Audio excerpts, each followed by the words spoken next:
Hey, hi guys, I'm Vivek Mantri, an electronics engineer turned into an emotional wellness coach. I'm sure you must have gone through my earlier videos on NLP, hypnosis, and various other topics, including numerology.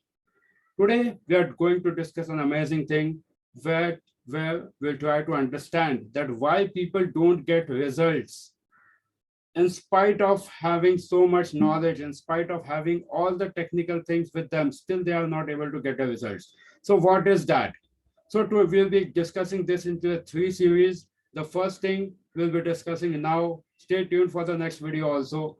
So the first thing which really makes you achieve the result is your focus, is being clear of what exactly you want. Most of the times I have seen people who are looking forward for the success, who want to make the things happen, but they are not exactly clear that what they want. Which are the most important areas of your life?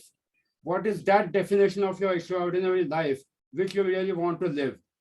What is that level where you really want to take your life? Without any clear and compelling statement for what you exactly want, friends, you won't be able to find out the target of your lasting happiness. You won't be able to see the results which you really want. So you need to define a clear-cut, compulsive statement of what exactly you want. So once you make the statement, your chances of winning the bullseye, of hitting the bullseye, are 100% sure. So, guys, make your own compulsive statement as what exactly you want. Stay tuned for our next video in the series. Thank you.